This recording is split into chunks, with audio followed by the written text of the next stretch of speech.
চলছে সিয়াম সাধনার মাস রমজান। পবিত্র এই মাসের প্রথম দশক এরই মধ্যে পার হয়েছে। অপরদিকে সৌদি আরব সহ মধ্যপ্রাচ্যের মানুষ ১৩তম রোজা রাখছেন।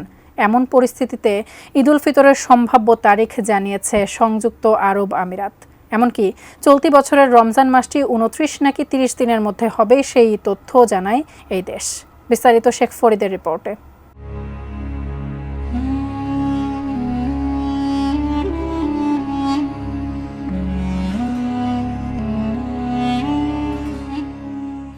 চলছে রহমত, বরকত ও নাজাতের মাস রমজান।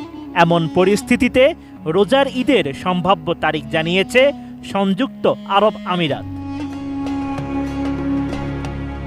১২ই মার্চ খালিজ টাইমসের এক প্রতিবেদনে এমন তথ্য জানানো হয়। মধ্যপ্রাচ্য ভিত্তিক সংবাদ মাধ্যমটি জানায়, এবার রোজা ২৯ নাকি ৩০টি হবে।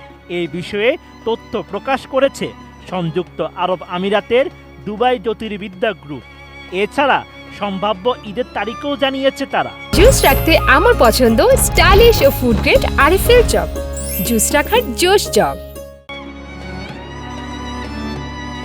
খালিজ টাইমস জানায়, এবার আরব আমিরাতে ৩০ মার্চ শাওয়াল মাসের চাঁদ দেখা যাবে, আর সৌদি সহ মধ্যপ্রাচ্যের অন্যান্য দেশে ৩১ মার্চ পালিত হবে ঈদুল ফিতর। এর ফলে বাংলাদেশে রোজার ঈদ পালিত হতে পারে ১ এপ্রিল।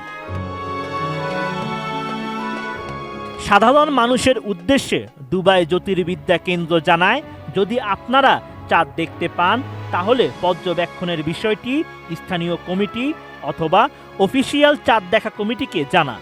সংযুক্ত আরব আমিরাতে ৩০ মার্চ সন্ধ্যায় ঈদের চাঁদ দেখার সম্ভাবনা রয়েছে। এতে ৩১ মার্চ ঈদুল ফিতর শুরু হতে পারে। যদি আমিরাত সহ মধ্যপ্রাচ্যের দেশগুলোতে ৩১ মার্চ ঈদুল ফিতর হয়, তাহলে এবার ওই অঞ্চলের মানুষ ৩০টি রোজা পূর্ণ করবে। মধ্যপ্রাচ্যে গত ২৮ ফেব্রুয়ারি সন্ধ্যায় পবিত্র রমজান মাসের চাঁদ দেখা যায়। এরপর ১ মার্চ থেকে সেখানে শুরু হয় পবিত্র ও মহিমান্বিত এ মাস।